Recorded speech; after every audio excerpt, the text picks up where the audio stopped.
वृक्ष शनिवार के दिन जो पीपल के वृक्ष में सरसों के तेल का दीप लगाता है उसको शनि कभी परेशान नहीं करता। एक बात हमेशा ध्यान रखिएगा, मान लो अगर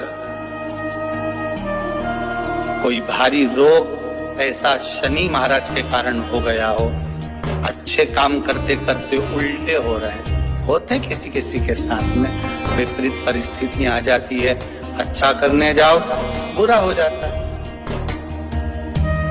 अच्छा कर्म करने जाओ बुरा हो जाता है। तो पीपल के वृक्ष की जो छाल होती है, छाल देखिए पीपल के वृक्ष में जो छाल लगी होती है, उस छाल को घिसकर चंदन बनाकर भगवान शंकर का स्नान कराकर, अभिषेक कराकर, पूजन कराने के बाद में पिपलेश्वर महादेव का नाम लेकर, कौन से महादेव? पिपलेश्वर महादेव का नाम लेकर वो जो घिसी हुई छाल होती है उस छाल का तिलक भगवान शंकर को लगा लो और उसी का थोड़ा सा भाग अपने कंठ पर, मस्तक पर लगाना प्रारंभ कर दो। धीरे धीरे जो विपरीत दशा है वो सुधरना प्रारंभ हो जाती है। और नाम याद रखना, पिपलेश्वर, जम के बोलिए पिपलेश्वर महादेव। पैसा तो आ रहा है और घर में टिक नहीं रहा, डॉक्टर में, पुलिस में, एक्सीडेंट आदि में, कहीं गलत जगह पर व्यसन में अगर पैसा जा रहा है, जुए में, मांसाहार, मदिरा पान, या कहीं आया पैसा आने में कमी नहीं, आ रहा है पर टिक नहीं रहा, रुक नहीं रहा, कोई मांगने आ गया दे दिया, फिर वहां से अपने पास नहीं आ रहा, अपन कह रहे हैं भैया हमारा पैसा लौटा दो, नहीं आ रहा। तो महाराज शिव महापुराण की कथा कहती है, एकादशी के दिन गंगा के जल में मात्र 7 बेलपत्री डालकर जो नंदीश्वर भगवान अर्थात जो शंकर जी के शिवलिंग के सामने नंदी होता है, उस नंदी के चरण पर गंगा का जल चढ़ाकर बेलपत्री शिव पर समर्पित कर देता है, उसके घर में रुपया रुकना चालू हो जाता है, फिर वो गलत जगह पर नहीं जाता, गलत स्थान पर वो धन जाएगा ही नहीं।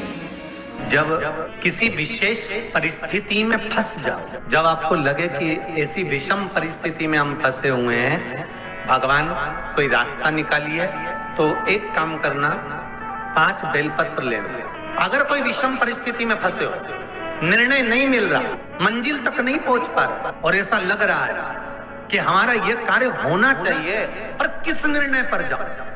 ये वाली जॉब करूं, ये वाली जॉब करूं, ये वाला मकान खरीदूं, ये वाला खरीदूं, बेटी को पढ़ने भेजूं, ना भेजूं, बेटे को वहां भेजूं, ना भेजूं, बेटे का संबंध यहाँ करूं, ना करूं, बेटी का संबंध वहां करूं, यहाँ करूं।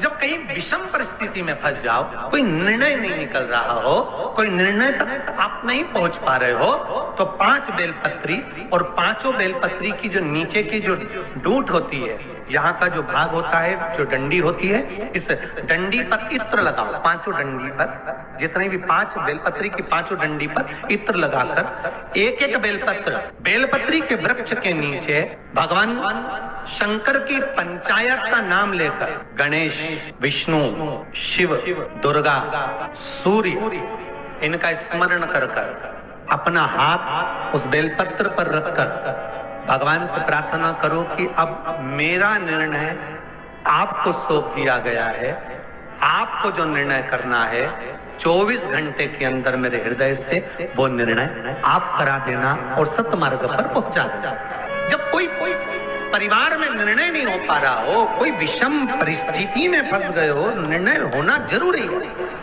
शिव की पंचायत हमें दे।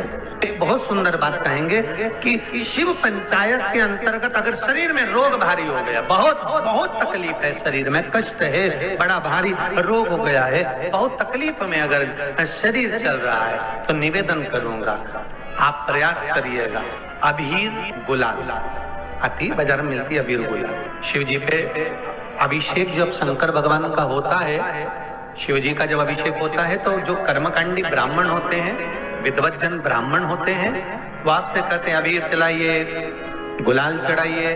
तब शिव जी पर अबीर चढ़ाने के बाद 5 लोटा जल, 5 कलश जल के भर भर कर शंकर को चढ़ाना प्रारंभ कर दीजिए। 5 बार जब जल चढ़ाएं उसके पहले जब आप अबीर चढ़ाएंगे, पहले अबीर चढ़ना है। अबीर जब चढ़ा दें, चढ़ाते समय आप अपनी रोग, अपनी बीमारी, अपने कष्ट को शंकर जी को कहें अबीर चढ़ाते समय, और उसके बाद में 5 लोटा जल समर्पित करें। 5 लोटा जल शिव जी को समर्पित करें। जब भगवान शंकर को 5 लोटा जल आप समर्पित करें, ज्यादा से ज्यादा 15 दिन, 8-10 दिन, 15 दिन आप जल चढ़ाएंगे। जितना शरीर में रोग होगा, कष्ट होगा, बीमारी होगी, उसमें आराम मिलना प्रारंभ हो जाएगा। मात्र 15 दिन कर दे। पर शिव पंचायत के 5 देवों का स्मरण होना चाहिए इसमें। पहला बोलते जाओ जल्दी, गणेश जी। दूसरा भगवान विष्णु। तीसरा भगवान शंकर। चौथा माँ दुर्गा। और 5वां सूर्य नारायण। एकादशी के दिन गंगा के जल में मात्र 7 बेलपत्री डालकर जो नंदीश्वर भगवान अर्थात जो शंकर जी के शिवलिंग के सामने नंदी होता है, उस नंदी के चरण पर गंगा का जल चढ़ाकर बेलपत्री शिव पर समर्पित कर देता है, उसके घर में रुपया रुकना चालू हो जाता है। फिर वो गलत जगह पर नहीं जाता, गलत स्थान पर वो धन जाएगा ही नहीं। बेटा अगर व्यसन में पड़ा हुआ है, मदिरापान में पड़ा हुआ है, मांसाहार में, जुए आदि में जा रहा है, तुम्हें लग रहा है कि मेरा बेटा गलत मार्ग पर जा रहा है, ये मित्र दोस्ती गलत हो रही है, वो सही जगह पर आ जाए। करना है एकादशी।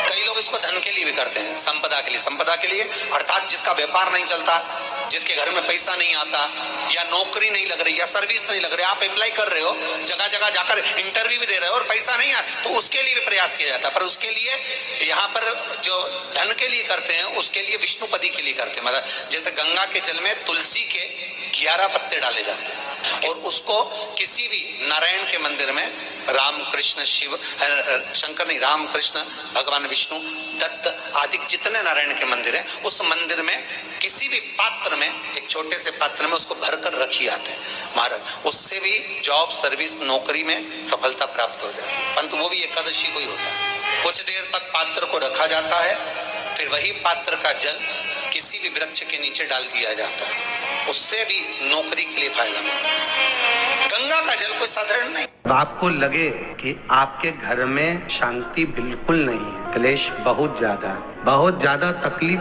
हमारे घर में कुछ न कुछ जरा सी बात पर विवाद होता ही है, तो प्रयास करिएगा कि आप काली तिल थोड़ी सी, 1 काली मिर्ची और 7 लौंग, क्या क्या तिल चीजें हैं, काली तिल, काली मिर्ची, 7 लौंग, केवल ये हथेली में रखकर अपना नाम और गोत्र बोलकर अपने दरवाजे से बाहर निकलकर किसी भी शंकर के मंदिर को समर्पित करिए। शिव पे नहीं चढ़ाने दें तो शंकर की चौखट पर रखिए। महाराज घर में कभी क्लेश नहीं होगा, बिल्कुल शांति, सहजता, प्रेम आपस में बढ़े।